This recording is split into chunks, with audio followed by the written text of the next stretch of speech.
Welcome to NFT Rebels, the podcast where technology, creativity, education, and non-fungible experiences meet each other.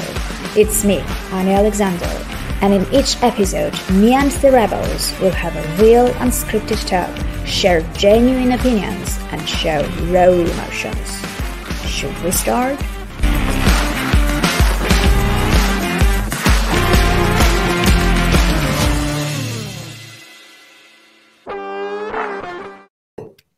Hey, hello everyone, and welcome to the NFT Rebels. I hope everyone is doing great. I'm sure some of you have been waiting for it since the weekend because we promoted this thing on weekend.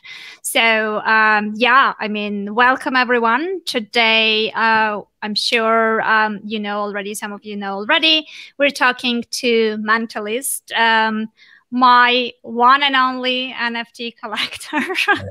So far.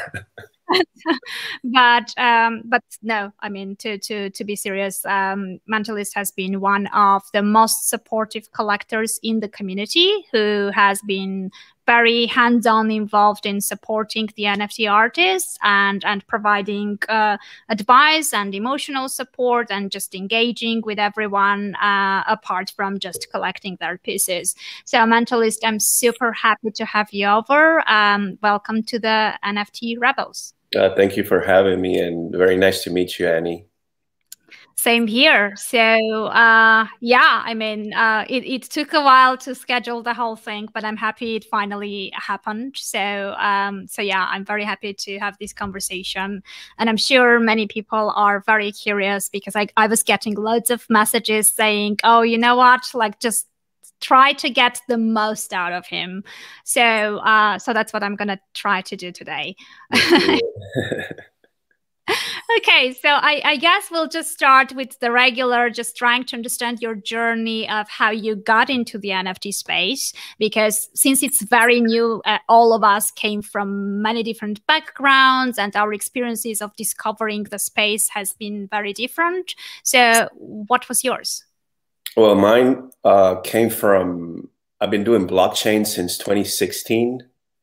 Mm-hmm. So I got to know the technology back then, and I was involved in a lot of projects, did a lot of fundraising, and of course did a lot of community building too. You know, that's where my forte is, if you could say it that way. And then in January, I came across Vivi, and I kind of started my NFT journey. You know, they do licensed collectibles. Uh-huh. It's a little bit different than the scene here in Ethereum, but you know, at the end of the day, it's the same. Just collectibles turn into digital format, and slowly one thing led to another. And you know, in February, I just came across the Ethereum NFTs thanks to my friend Wolf, which kept bugging me about it. You know, it's like, yeah, Vivi's cool, but you should look at this though. You know, it's like a lot of different things, many artists. So of course it took me a while to actually make the jump, but mm-hmm. Once I did, it was just mind blowing, literally, because the amount of creativity in space is just unreal. So, here I am today, just doing all kinds of things, involved in different stuff and just loving it, so it was a really, really eye-opening experience for me. And at least all the experience that I brought from blockchain really helped me into a smooth transition with the scene. So yeah, I can imagine, because I've been working in the blockchain space since late 2016, early 2017 as well.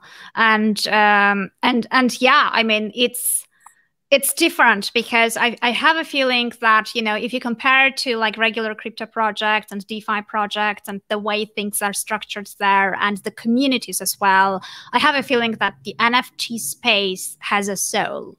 It's kind of, it's more human and more creative, which is kind of the beauty of it. And the communities are different from that perspective as well, because it feels like I mean, I don't know. There is a lot of money related stuff involved in it. And, you know, especially now with this hype, people are making crazy money. But I tend to think that it's not only about money, which kind of makes this space more human and with more soul into the whole thing. I don't know if you've got the same impression or not. Oh, yeah, definitely. I mean, there's a lot of money in the technology itself, you know, as it is. Yeah. And of course, artists are finding ways to make a living.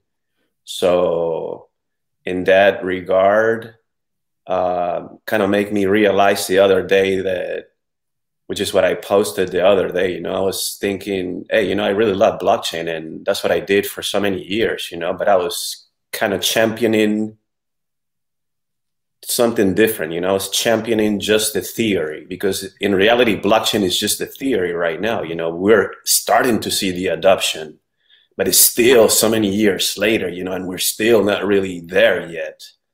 Yeah. So I think that's when I realized that NFTs is actually the best bridge possible, because you're connecting at a human level, you know, and that is priceless, you know. So yeah, that's my absolutely. conclusion, you know. And in blockchain, I was championing the technology, but in NFTs, I'm championing you, you know, your ideas, what you want to do, what you want to bring forth, what kind of change you want to make in this world. So that's way more powerful. And of course, the money's great, but what you're truly doing, changing people's perspectives into the way they see or think about something specific, which only art can do, you know.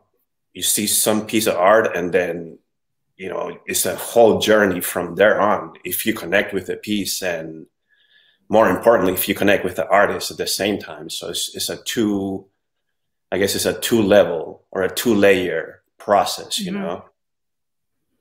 Yeah, I think, like, you know, I've been thinking about, like, we all have this challenge of how do you explain NFTs to people who are not in the field, from the field, right? Because the problem is that I feel like the term NFT itself is like a bit awkward. And then, you know, and then you open the abbreviation and you say non-fungible token, and it makes people even more confused. It doesn't really tell anything. It's like, huh?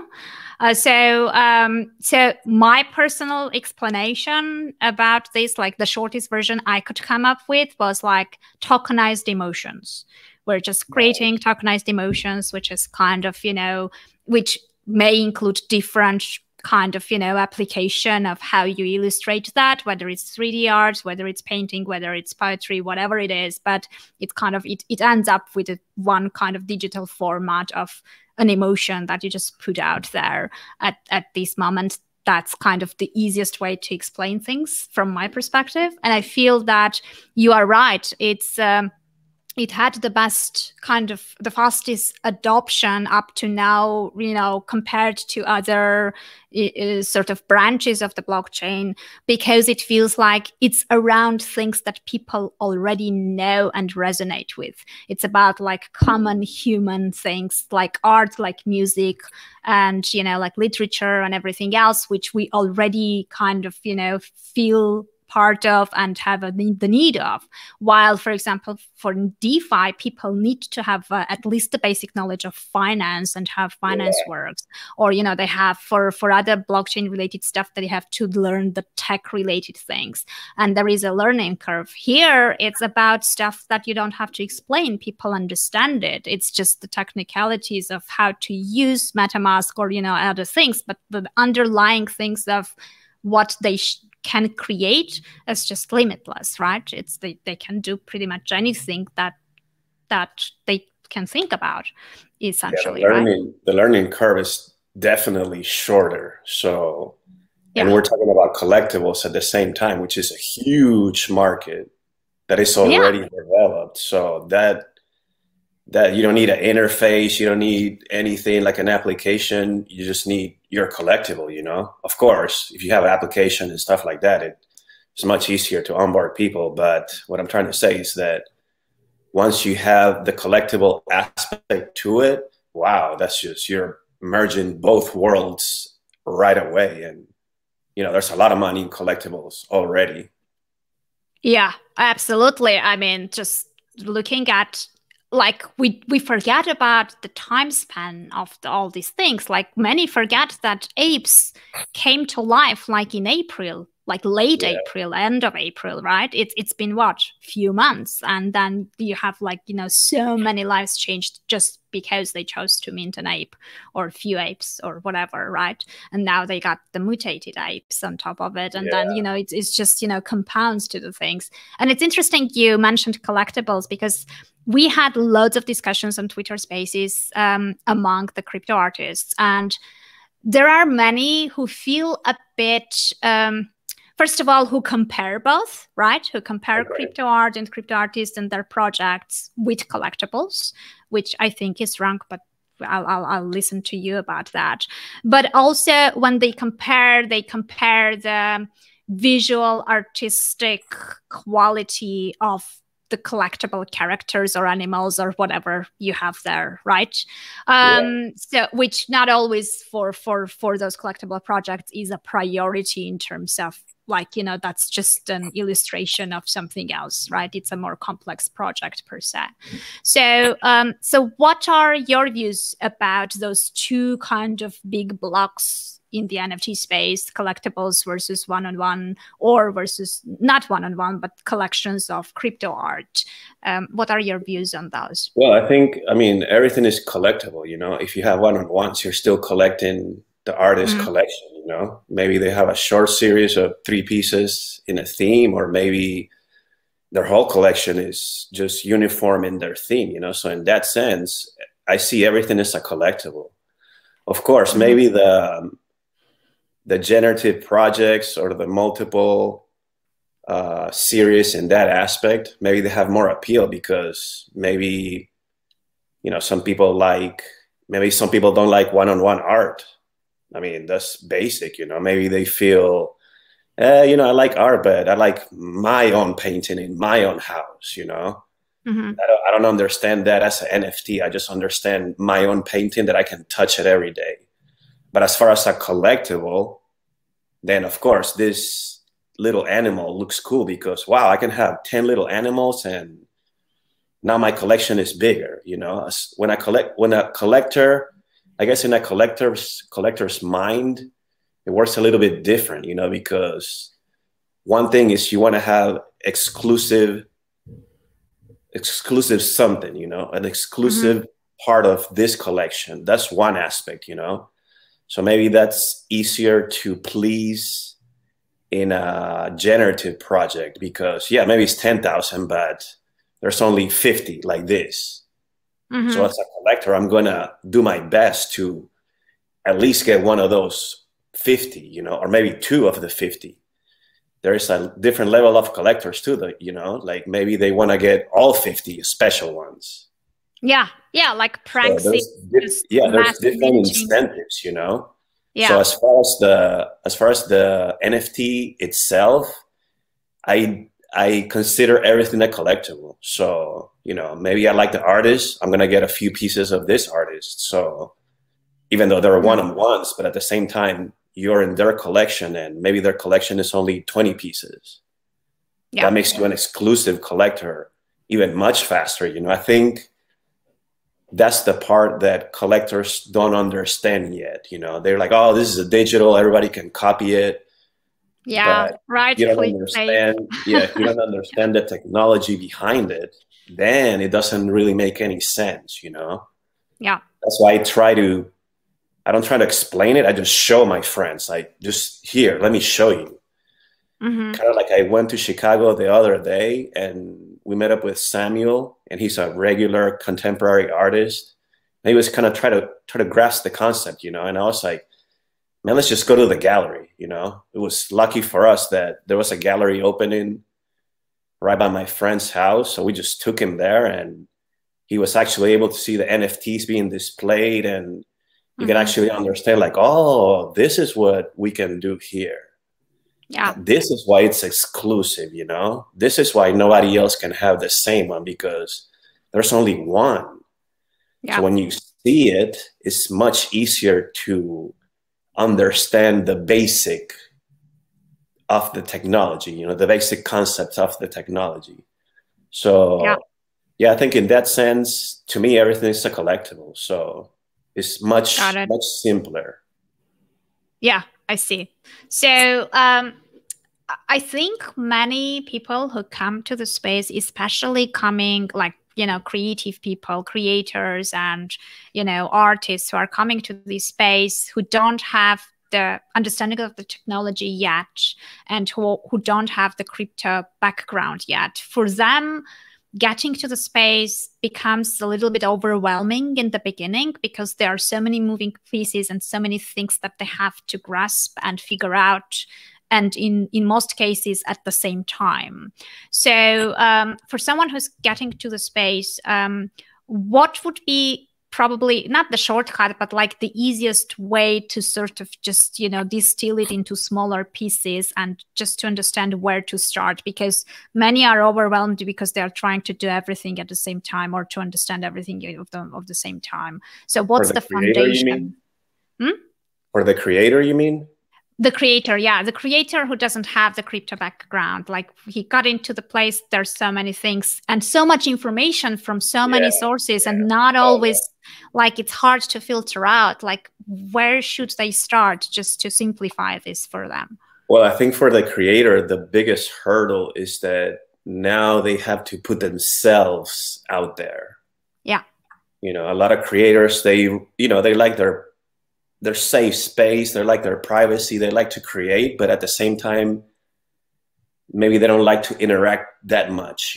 I think that's the biggest hurdle, because when you come to NFTs, if you're not putting in the work, you're going to have a very hard time people finding you. Yeah. If you're not interacting with the community, nobody's going to know you, So I think the first thing they need to do is understand that crossing over to NFTs is going to require a lot of your own hard work, as far as talking about yourself, promoting yourself, talking about your achievements, your failures.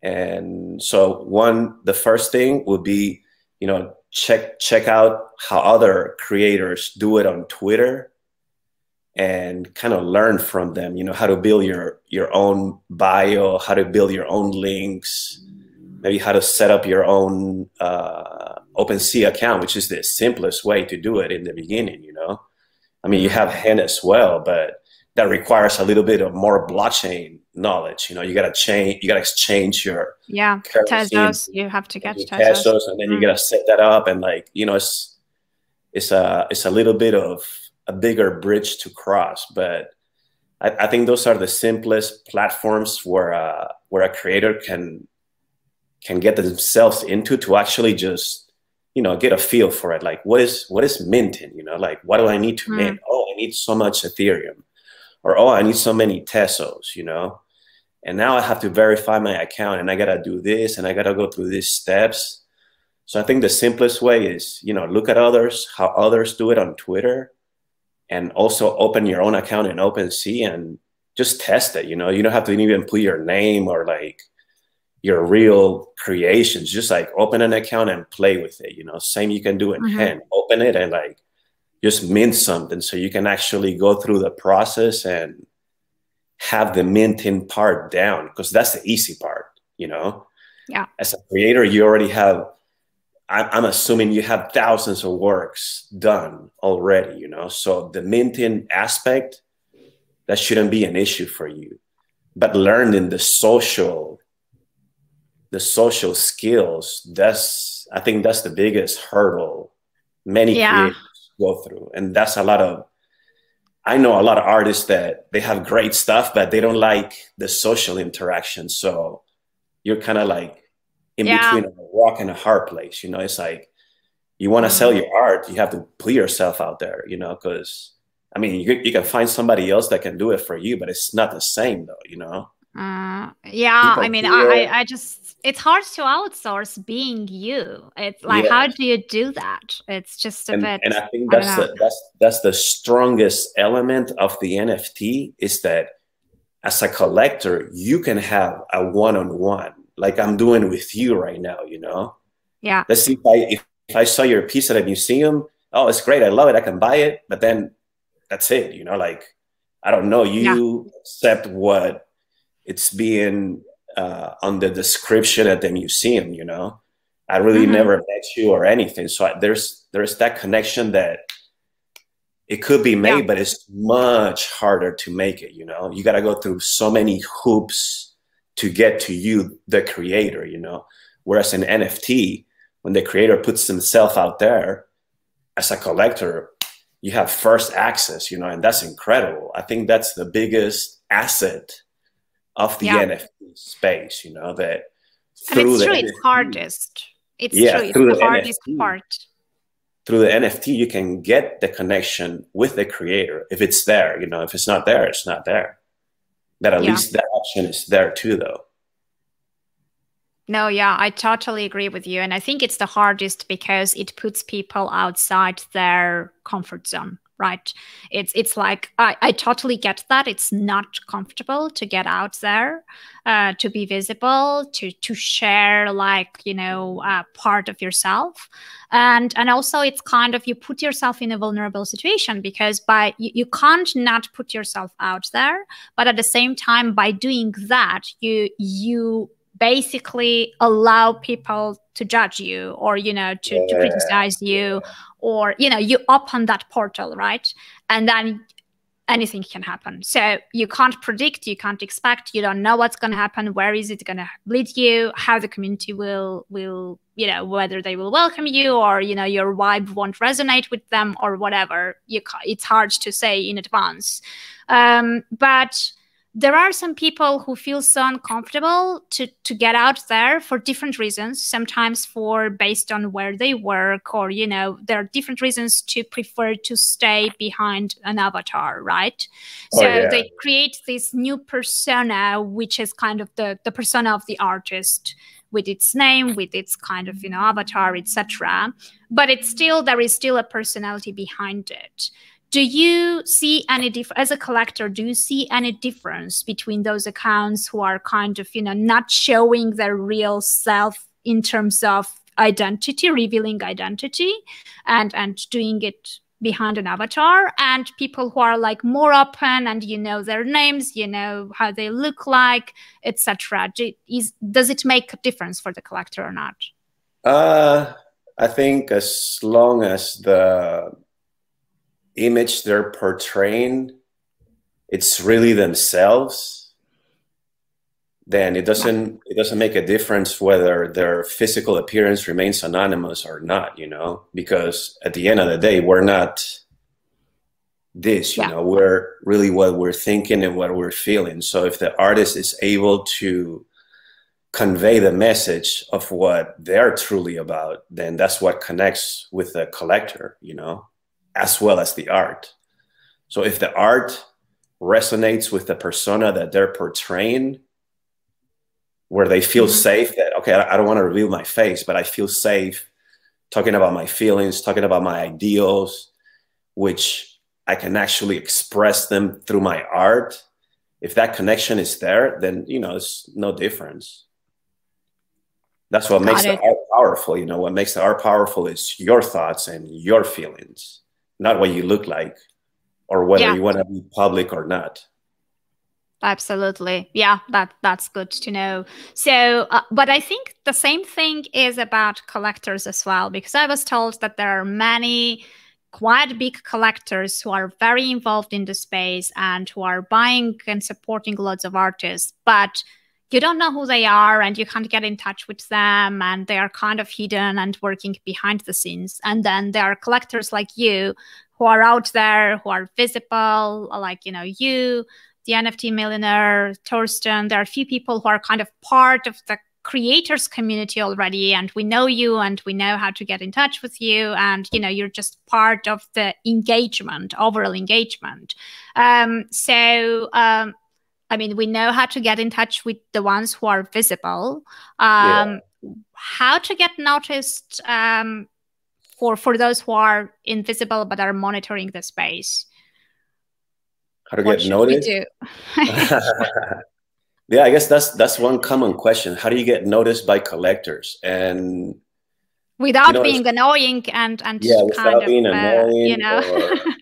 Yes, that's when you as a creator working your hardest just to put yourself out there, because there's no way, there's no magical formula. If you do this, and then if you do that, and you follow it by this last step, then I'm guarantee you you're gonna get noticed. No, it doesn't happen like that, you know. It could be like, it could be the just out of luck, you know. Maybe that one day where I was feeling a certain feeling, and I've never noticed you before as a creator. All of a sudden, like, I come across your piece and it's like, whoa, but you've been working hard for months, you know, or weeks. So there's really no formula. It's just a matter of getting involved and tapping into as many circles as you can, so your own creation reaches as many circles as possible, you know. In my circle, there's so many reach. There's so much reach. In your circle, there's so much reach. In another person's circle, we're all limited by our own reach, you know. So if we tap into different circles, at least we can make sure that we're trying to resonate outside of you, outside of me, outside of the other person. And I think that's the best way, you know, just put yourself out there and get as involved as you can. That's the only way. Maybe what I see today, I don't like it, but maybe if I see it next month, I love it, you know? So would you say also kind of broaden the topics that you cover and not focus only on your art? Yes, Is that definitely. also what you're saying? Just Definitely. show more of yourself. You cannot only hustle about your art, because then you're limiting yourself at what you're putting out there, you know, like, okay, I just know your art. That's it. What if I don't like your art? Maybe I start to get to know you as a person and your ideals. Then your art makes sense. Yeah. And maybe you start creating something else that, okay, I can see where you're going there. Hey, I like that. I feel I agree with your ideals in that particular moment, you know? So if you are putting yourself out there more than just your work, then you're going to reach more people that way.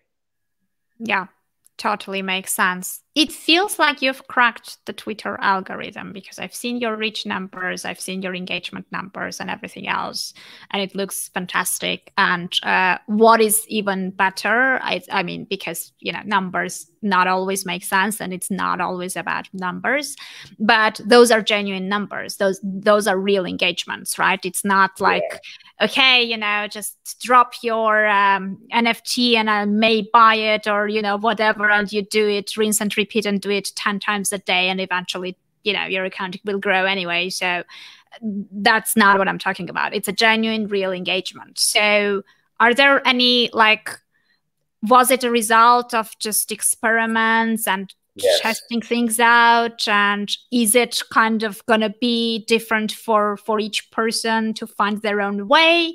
Or is there any, like, algorithmic stuff that you have figured out? Like, how does that whole thing work? Well, because it feels like Twitter loves when I'm shitposting and doesn't like when I'm kind of, I think, more valuable. I don't know.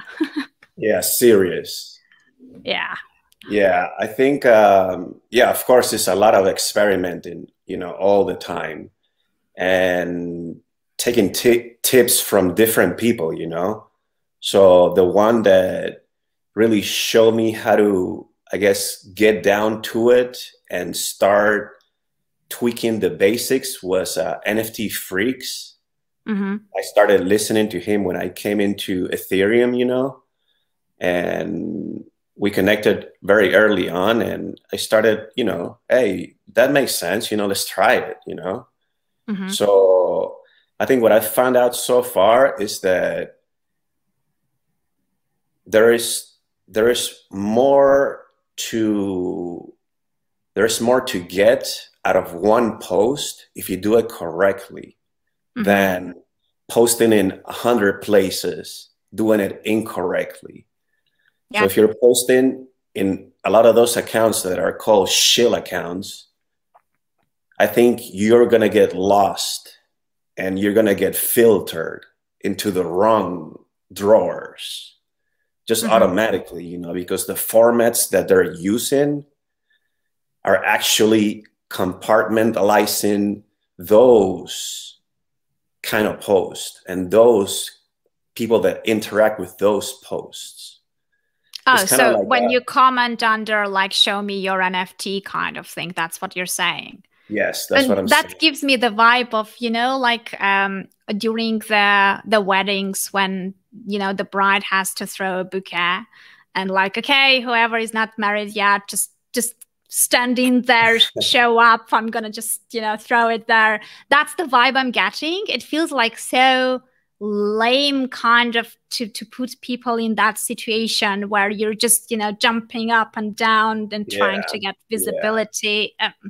I don't know. And as a result, they get their engagement, but like the artists don't get anything. Like I've never seen people saying, you know, but there are very few people who actually, after these posts of I have 2 ETH, 3 ETH, I'm going to buy whatever, no one actually puts a follow-up saying, okay, this is what I bought from this thread, right? Yeah. And just doing that by itself. Yeah. And just doing that by itself is already going to make you like so much like more, I don't know, it will just prove your point, right? Now people are skeptical about the whole thing. Like, are these people even buying? So yeah, I think that's also something that puts off a lot of creators. You know, oh, you cannot sell here. Well, of course you can, you know, but if you do it in the wrong places, then that's what I'm saying. You're gonna get buried in the algorithm. So I think what I've found so far is that, like what I've been doing with my thread lately, you know, is I started with a different format and kind of began adjusting it according to the feedback, you know. Mm-hmm. So at first I had different set of instructions and they were kind of, I guess they got lost in a lot of people because as soon as they see like post your art, then it's like, wow, you know, they just bomb the thread with like however they think, however they've been used to doing it, you know. Yeah. So I think by keeping it super clean, I have two goals with this kind of format. One goal is that I want to see your art and what is the value you put on it. That's one goal. By pricing it with a symbol of Ethereum, now we're reaching directly into the blockchain world right away. Like we're not doing any hashtags. We're not tagging anybody. We're just using Ethereum as the symbol. Because when you search the Ethereum symbol on Twitter, check it out, you know, see what you get. You can see how many people are talking about it, where it's being posted. We're going to be hitting all the places, DeFi, especially DeFi, you know, and that's what we want to reach. We want to reach the people that are actually moving Ethereum. We want to get their attention. So that's my first goal. And we achieved it already, you know, because we see many people that are actually interacting with several posts. And the other goal that I'm trying to get to is that when people quote, retweet any work, what you actually see in the format being displayed is your tweet, whatever you want to comment, you know, or if you don't want to comment anything.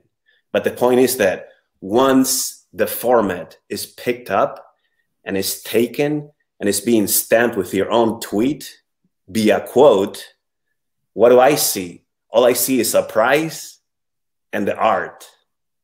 I'm not getting lost in words or links because every link is also a filter. If you have several links in your post, guess what? You're not going to be seen because the algorithm picks it up right away. And the hashtags as well, right? Overdoing hashtags as well. So I try to use one hashtag with every post that I make for the thread. But I'm picking which hashtag is the most popular at the moment. Yeah. So I think my last one is cryptocurrency or crypto art or something like that, because that one was trending at the moment. Are you using tools to identify those? I'm using free tools. So all the tools that I'm using are free. Of course, Do you want to mention that? there's pay stuff, but I'm not really getting into the pay stuff. The free tools, you can just search like hashtag Twitter or something like that. I forgot what Okay, it is, so but like any yeah, of those just words. search hashtag Twitter, you know, popular or something like that, and you're gonna see engines that are actually giving you real time data. And at the same time, when you do it on Twitter, maybe sometimes in the computer it doesn't work. I've noticed that, but on the phone, when you type a hashtag, it'll drop down a list. Okay, so it suggests already. Okay. Yeah, suggest. So the Twitter algorithm is already built in to show you which hashtags are actually more powerful at the moment. Yeah, if you the can trending cross-check with these other engines, then you can find that, okay, this hashtag is really trending, or this hashtag really has 10,000 tweets in the last whatever hours that the algorithm tracks. So it is good to use whatever function is built into the algorithm already, and at the same time cross-check it with independent engines, quote unquote. Yeah. Just to make sure that it's correct. You can see, okay, this is really trending now. Let's put it on there. So I'm trying to pick one hashtag that is just the hottest at the moment, whether it's by number of tweets or it is actually trending according to their own metrics. So that's my two goals with the post right now. Of course, I want to find you a buyer. I mean, at the end of the day, if we don't sell, we don't survive, you know? Yeah. So that's my goal. I want to find you a buyer, and I've noticed that we've been doing really good. We have steady results, you know, and that's what I like to see is constant results.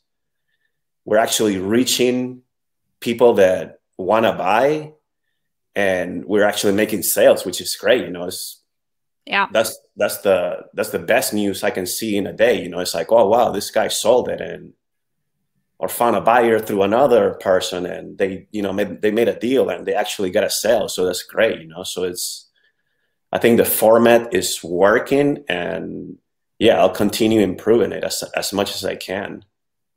But the instructions are there for a reason, you know.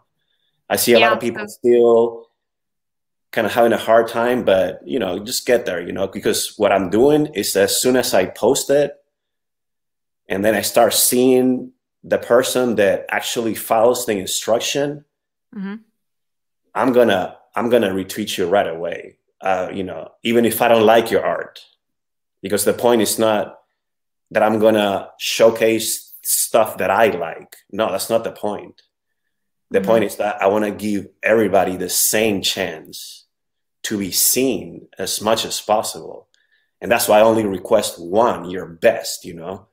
Then I see people, they want to post like 10, and it's like, well, now you got to understand that it has to be fair for everybody, you know. If you post 2 or 3 or 4, then you're actually doing yourself a disservice, because then I'm not going to tweet any of them. You know, I'll just pass right through you, you know. So I think the instructions are very simple and it's working great. Yep, makes sense. So there are many collectors like you who are very involved with the field and are very supportive and are helping out so many NFT artists. And then there are some who are just collecting for themselves and not showing up and kind of, you know, work behind the scenes. So what has been your motivation? What made you decide to play a more active role in the space versus just, you know, collecting for yourself or trading for yourself? Well, I think the same incentive that propelled me to, I guess, do the same thing in blockchain, you know? I mean, first of all, I love working with people. That's just, it comes natural to me. You know, I have a very good read on people. And since I understand the technology very well, it allows me to be a bridge for the audience that maybe doesn't know anything or knows very little or knows just the beginning of it. So for me to be able to digest the information and educate others, that's a big win for me.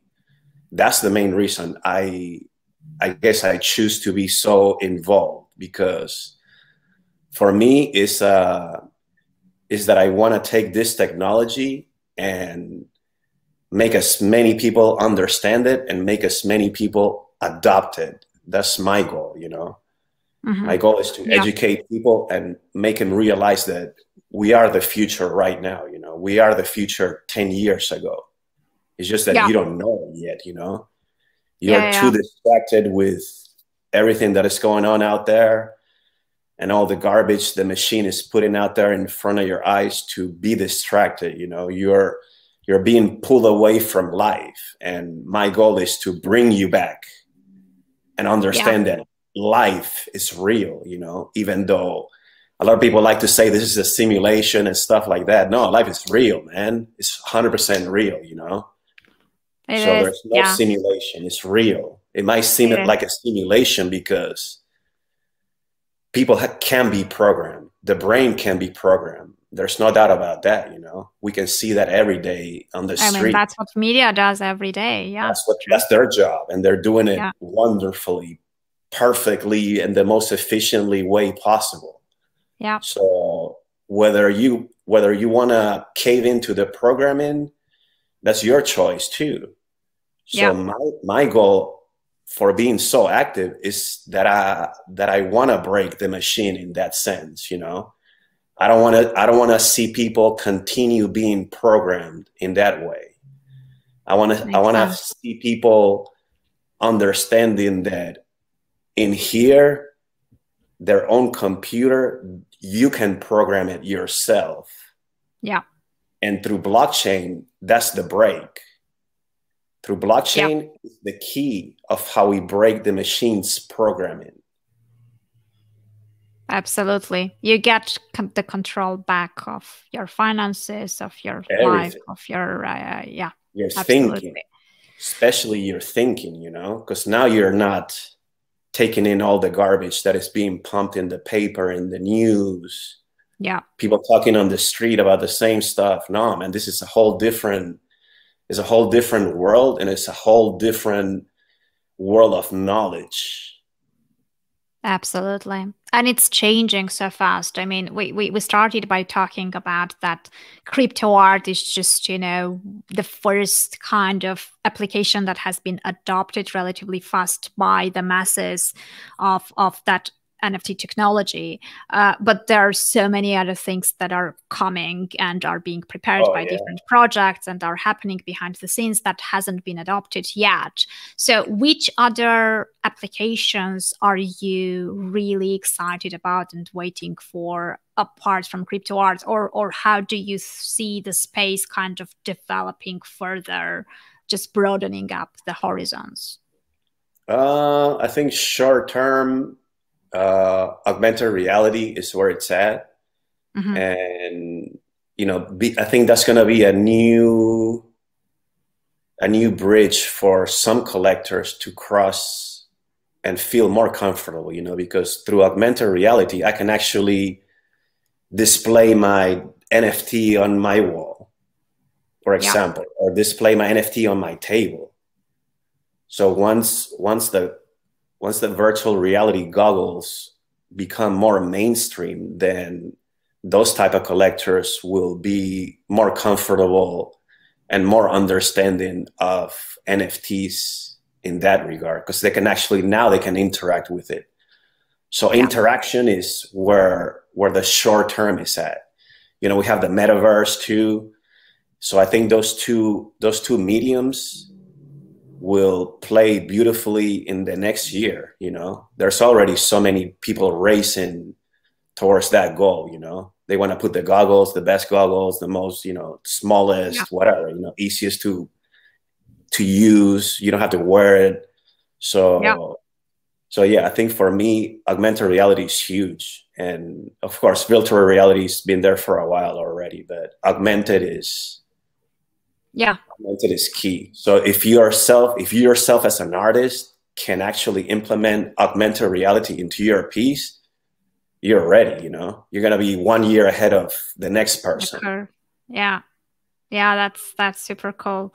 And in terms of, it feels like within crypto art, obviously the most kind of direct application and kind of, you know, the easiest way was the visual art, which is where it all started.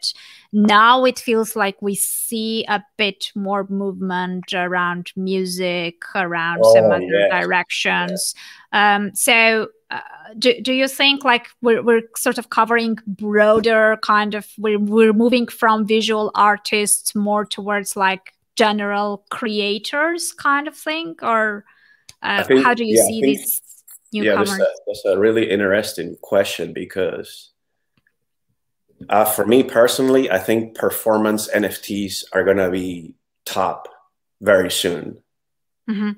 So a performance NFT just packs so much that it's undeniable. You know, the value, it's undeniable. Mm-hmm. And the sooner people realize this, the explosion will be much faster. But we're seeing musicians crossing over, we're seeing poets crossing over. You know, the spoken word is very powerful. So when you combine it like you did with some visuals and a great score, then what do you have there? It's not a visual anymore. You know, it's not a poem, it's just a poem. It's not a music. Now you're combining everything, you know. So Yeah. performance NFTs, for me, that's going to be the top very, very, very soon. We're also seeing people that they never knew they were creators, you know? They're Yeah. like, what is this NFT stuff? Oh, let me buy one NFT. But the next thing you know, they become an artist. Yeah. And the next thing you Yeah, know, they're really good. because often they don't they have been an artist and they have been doing some stuff, but they never really perceived it as being art kind of thing. Because, you know, we all have these very high standards for kind of art, and when we talk about art, we're thinking about Michelangelo, we're thinking about, you know, Mona Lisa, we're thinking about, you know, all these kind of classical, like, you know, a lifetime, like completely massive, talented kind of masterpieces that Yeah. obviously kind of, you know, it's we can't get there. I mean, it's just once in a lifetime kind of completely exclusive type of people who were like massively talented. But and then we have the other extreme where people say, well, art is art, everything is art. If you take a photo with your smartphone, no matter what it is, it's still kind of art. It's you created it out of nothing. So so I think that's the thing, right? It's about expectations. Many people have been creating art, they just didn't consider it as Yeah. being art, and Yeah. They now they didn't see all these consider other things themselves and as they're like, artists. yeah, and then they're like, oh, I can do that as well, maybe I can do even better. And then you just, you know, with Yeah. all, it's just, yeah, I Yeah. think Because also, yeah, go ahead. yeah, I know a few people that have had that experience, you know. They're just getting to know the NFT and the blockchain space, and then they see like, oh, I can mint this, you know, let me Mm-hmm. try it. And they mint it and then they sell it, and then they're like, whoa, this is real, you know. Now I Yeah. can start exploring my own creativity and I can explode and show what is in here. So that's Yeah, very powerful too, you know. it is. It's also motivating because, like, if you know, you mentioned poets, for example, right? Poetry does not sell like in its classic sense. Like, you know, No. maybe Yeah. novels do, but like poetry books, like, you know, compilations of poems, good luck with that. Like, I didn't even bother self-publishing any of those because it's kind of, who's going to buy it, right? But it, in its classic sense, it doesn't work anymore in any shape and form. It's just different type of thing, Yeah. right? So you have to mash it up with different things. But once you figure out stuff, then, you know, many poets are like, oh my god, like I never even thought I could make $1 with poetry. Like, it's kind of a, it was like a dead kind of, you know, branch of literature, if you look at it that way, right? Yeah. And Yeah. now you see like a completely different story. So I think it also revives and creates, the space is great because it gives you the opportunity to be more creative in terms of formats, in terms of what could be done, right? You come up with something that hasn't been done before. And then, you know, all artists push it out each other even further. You know, someone tries something that wasn't done, the other one builds on top of it, the other one comes up with additional element, and then it just kind of flows. And I think it's important being among the artists, because when you're among them and you're listening to conversations, you're kind of, you know, interacting with creative people, your creativity wakes up as well, kind of. Yes. Yes. You spark each other. That's the most beautiful thing. And that's the other, I guess that's the other point I wanted to touch with performance NFTs, is that now you're bombing all the senses. Okay. So right now, society is programmed to not read. Society is programmed not to pay attention. Society is programmed to have an attention span of 3 seconds at the most. Yeah. So when you hit them with a performance NFT, now you're breaking their system down right away, because now you're forcing the viewer to listen, to see, and to experience. And that brings you many, many more memories than just a visual. Not putting the visual artist down in any way, shape, or form, but just trying to highlight how much more powerful a performance NFT is, and why I think they will be top very soon. Yeah, I mean, when I was getting to this space, and to be completely transparent, I wasn't planning to mint anything, right? So I didn't see myself as crypto artist or whatever. But when I was looking at everything that was out there, I was thinking about, it feels really great, but it feels like different small lanes of like niche kind of, you know, art directions. And I felt like, you know, there's so much creativity and strength that every single person has, that I always had in mind, like, they should just, you know, collaborate and co-create, and that's when the power is going to come. Like, you know, the musician will write the music, the poet will write the poem, the visual artist will create the animation for it, and it just becomes like, I didn't even know how to call it. So I was, in my mind, it was like digital storytelling kind of pieces, or serialized kind of digital stories, or whatever it was.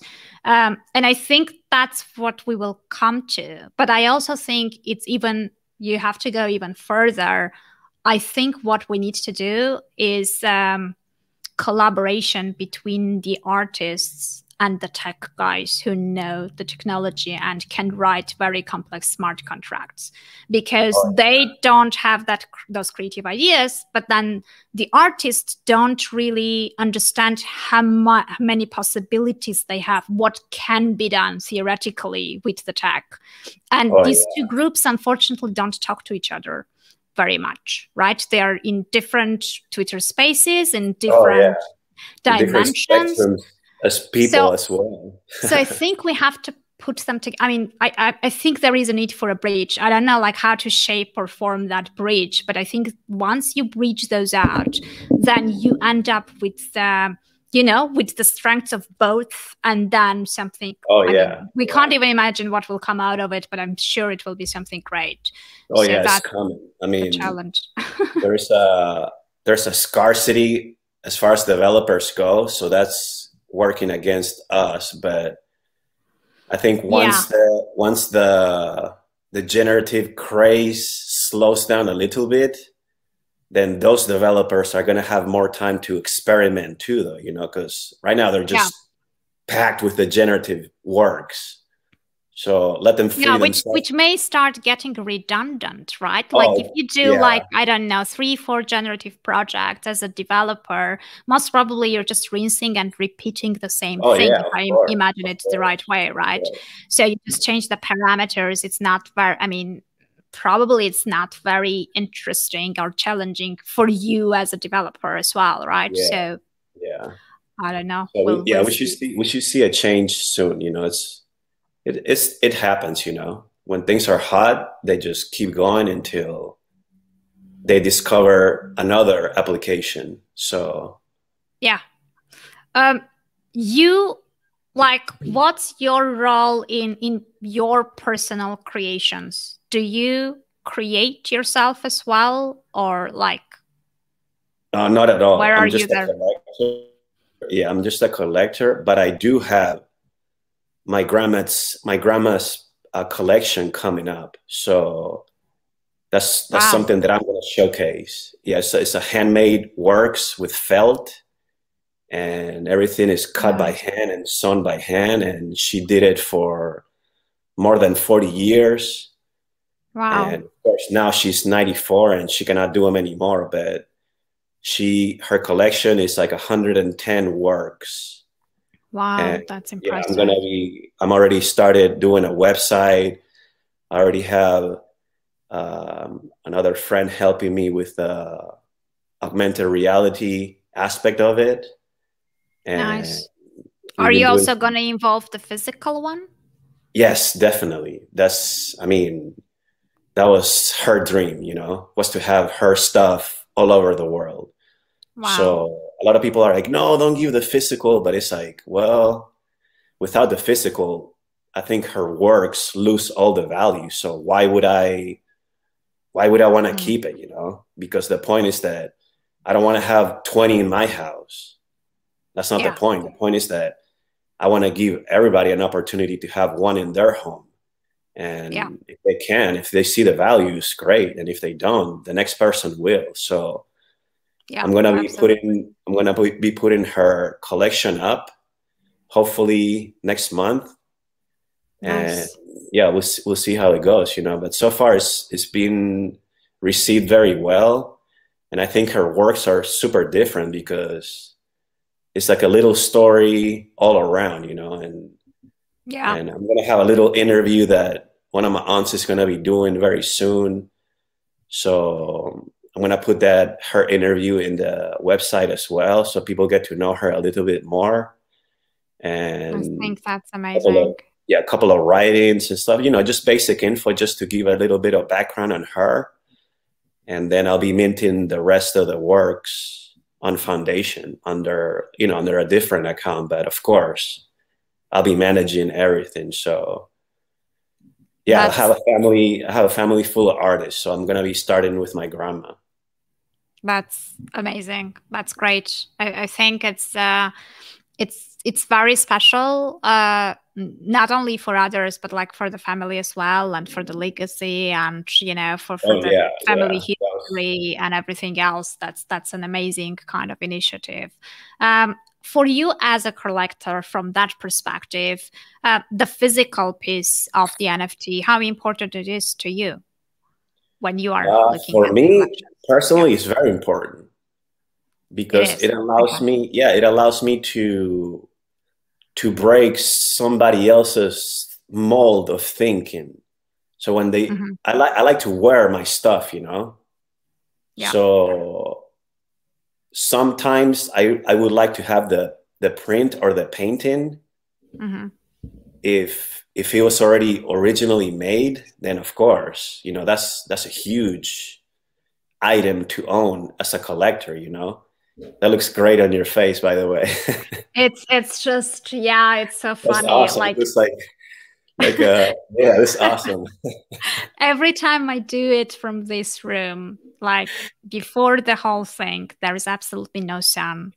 And then no matter what time of the day it is, because it's already kind of 6 p.m. here, as soon as we start rolling and I know that I can't really reach out and close the whole thing, or make Yeah. any adjustments, No, that's it's when the sun great. comes It's out. great. Even on the most rainy days, the sun has to come out on these periods.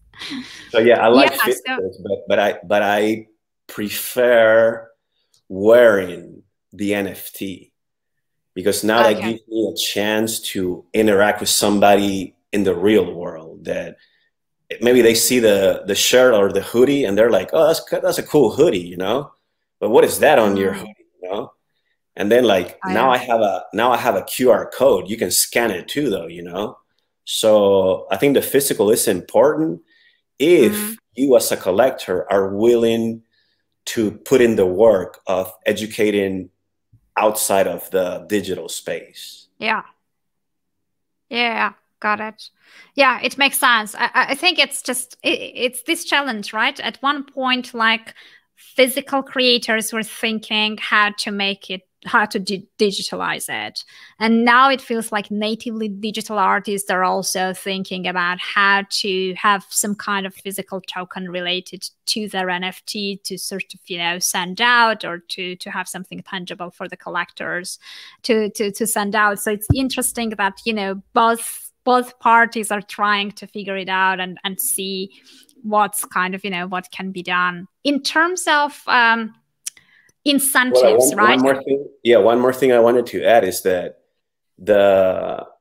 you hit it right on the nail, is that the NFT is a token, you know? So this token, it doesn't really necessarily have to be a physical print or a wearable item. But the point is that you should have added value to your token outside of the digital realm. So what do you do with this token in the real world? That's something that as a creator, you must explore, and you must challenge yourself to use that value. Otherwise, that value just sits there and is valueless. You know, we're wasting your token in a sense that you're not really maximizing its full potential, you know, because a token is very powerful. A token is a key into a different world. So what kind of world do you want to create behind your own NFT?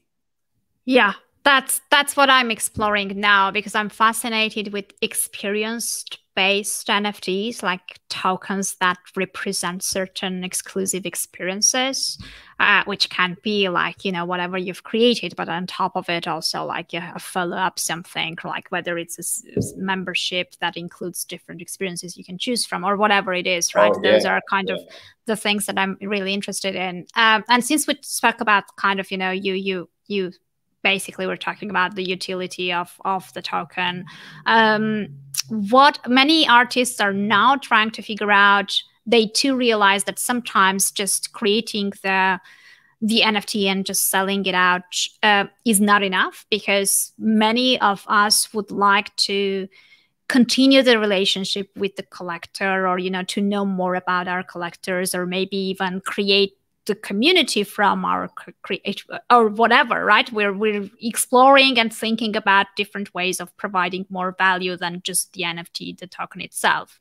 So I've seen many artists exploring different incentive mechanisms, like, you know, Tori was watching here, Tori Bryant had the, you know, amazing kind of, you know, creative way of approaching the whole concept of her collection, and, you know, what she does on top as a bonuses to the collectors, to the bidders, etc., etc. So there are different experiments happening there. As a collector, what do you think, like what type of incentives are going to be most attractive to you? The ones that I think the biggest incentive is the one that keeps me engaged with you as an artist in whatever you do. So I guess the basic message is, don't forget about your collectors, you know, don't forget about the people that participate in your program as a collector. Even though they don't own something from your collection, you gotta still value and appreciate the fact that there's so many people interested. So don't leave the potential collectors outside of that bubble, you know, make them feel included in your program, even though they don't own something, you know. I think that's a really valuable item or element to add to it, because I like to say that everybody's a collector, they just don't know it yet, you know. So give them that push. You as a creator, make sure that you keep them engaged enough, so maybe one day they become a collector. Maybe that one day is when they realize, like, oh, now I can do it. Now I feel comfortable. So don't forget about everybody else, you know, just besides your collectors, you know, keep everybody in mind and just try to give everybody a fair chance too, though, you know, whether it's, you know, you can do something for your community, like a special drop, you know, maybe just do a random drop of, you know, put the people that are interested in your work, put all their names in a hat and just pull one out of the non-collectors, you know, of the ones that are always supporting you, helping you out, or maybe they're always showing up for whatever cause, you know. Maybe do something special for those people, you know, like once you have one of those winners, you know, wow, something else will be sparked at the same time. So I think doing events for the non-collectors that are always around you is very powerful. Yeah. Yeah, I totally agree with you, because like there are so many people who, like within the community, we support each other so much on different occasions, whether it's just by, you know, one-on-one dialogues, whether it's kind of, you know, to provide emotional support and just talk them out and kind of, you know, help with self-doubt or whatever it is, right? There are different things that are not tangible, that are behind the scenes, that people don't even know about, but kind of, you know, it may seem small things, but it triggers things and it pushes people forward and it helps out. So I totally agree with you that those are really important elements, because many people you know, need that in order not to give up. Like you talk to artists who are talking about the fact that they didn't have a sale in 6 months or ever, and now they are even thinking whether they should continue or they should leave. Maybe it's not for them, maybe they're not good enough, and then they start thinking about their art not being good. And you know, and then you start telling them that, you know, the sale or the figure of the sale, of how much it was sold for, etc., it does not represent the value of your art. There are many different components in the whole thing that are not related to your talent, that are not related to the art itself. But, you know, it's just a mixture of things. And for some reasons like that are completely not about you as a photographer or not about you as an artist, that just doesn't work out. But yeah, I think what would be like, you know, before we wrap this up, those who feel discouraged, those who, you know, just tried, experimented, that are struggling at the moment, and maybe think that there's something wrong with them or their art, like what would you say to them? I think if they've been really trying so hard in the space without success, I think the first advice I'd give them is take a break. You know, take a couple of days off, regroup, and then come back, because you need some moment. You need a moment to reset. You know, if you've been trying for so long and you've always been banging your head against the wall, you know, staying on top of it, continuing banging your head on the wall, it's not going to do anything. You know, it's just going to do you more harm. Yeah. So I think the first thing is just take a break, regroup. If you're into nature, go into a hike. If you're not into nature, I don't know, do whatever it is that you like to do to decompress. But that's the most important thing. Just go out there, decompress, and then come back here with a clear and fresh mind, and understand that it's not your art, you know. Understand that there's a lot of competition in the space. Understand that maybe you should push your own creative boundaries, because maybe what you created in the past before, what you thought it was great, maybe that's what is oversaturated right now. Yeah. So explore your own creativity, and don't stay in the comfort zone, because that's the worst you can do as a person, first of all. Yeah, nothing grows there. So yeah, as a creator, I imagine is even 1,000-fold worse, you know, because if you're stuck in a creation and you keep, you know, trying to go that way, I mean, they're telling you something, you know, your own creations are telling you something. So don't feel down because you think your creations are not worthy, but use that as a motivation to either explore something else, or if you've had your works up there for 6 months, take them down and do something else. I know you as an artist, you have many works. So don't be afraid to shuffle your own menu, because that's what it is. You're providing collectors a menu. If your menu is not good, change it. Nothing wrong with that. People, I think I see a lot of people are like, oh, don't change your price, don't increase it, don't decrease it, don't burn. Why not? Stick to a certain style. Don't do something different. Yeah, why do you have to follow a pattern that is like it worked for somebody else, or it worked for a group of people that now find themselves selling for 20,000 or whatever amount of money? Don't be afraid to clear your own menu and just start fresh again and again and again and again, because that's what creation is. We just keep making things until something works. Yeah. So don't be discouraged just by the art itself, because obviously if you're an artist, you're talented as it is.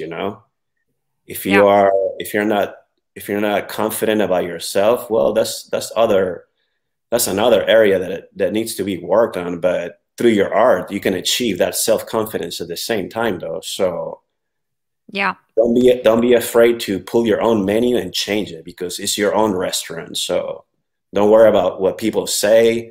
If you want to change the price, change it. If you want to decrease it, decrease it. If you want to increase it, increase it. If you want to bundle parts and sell a bundle, bundle it. There's so many ways to actually change your own dynamic. But the point is that you got to find that spark, and you got to find that courage that is in you, because it's in there. It's in all of us. Don't feel that, oh, that guy did it because, or that lady did it because they are good, because they already know so many people, because they already have one collector. Everybody starts at the same place, though. We all start from zero. Whether you're an artist or a collector, you start from zero.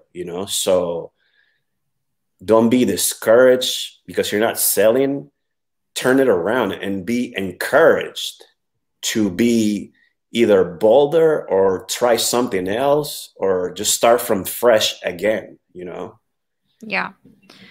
No, I totally agree with you. And I think that's the beauty of this space, that you can pretty much do whatever you want, right? That's the thing. Like, you don't have agents, you don't have galleries, you don't have critiques that are going to dictate what to do, how to do. The space is new. There are no rules. There are no right or wrong ways. Everyone, even if we talk with confidence about stuff, we're still figuring things out. No one is an expert. So there is absolutely no one whom you should listen to, like, as a guru or an expert that knows everything. There is no such thing.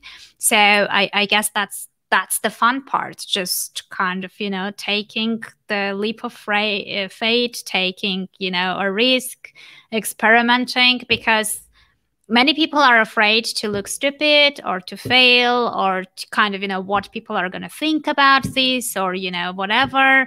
But I think those who are afraid but do it anyway come up with something really nice, and those are the ones who end up having success. Because not everyone is willing to do that, right? So it's just, stupid, fine, but like, who cares? You've never even met those people. They're just Twitter avatars out there. Like, exactly. So don't get too caught up on the critics. Just use the critics to improve yourself. That's it. I think maybe that is overwhelming at the same time, because you're, as an artist, you're opening your door to more direct criticism. But of course, just everybody has an opinion. Take the criticism that you feel is constructive, and use that one, and the rest just whatever, dump them. Doesn't really matter. Those people have different toxicity in their lives. So true. And be a rebel. Okay, well, I have to be cautious of your time. So thank you very much for the conversation. I truly enjoyed that. That was super cool and, and very useful for everyone who was watching or is going to watch or listen to this later on. So thanks a lot for your time. Thanks for showing up. Thanks for showing up, actually, because many people refuse to show their face. So sometimes it's a bit kind of, voice only interviews are good, but because people don't have to see this whole thing, but but on the other hand, it's always nice to see each other's faces. Oh, so yeah, thank you very much. I really appreciate it, and it was great. Thanks, Annie. Bye. Okay, bye.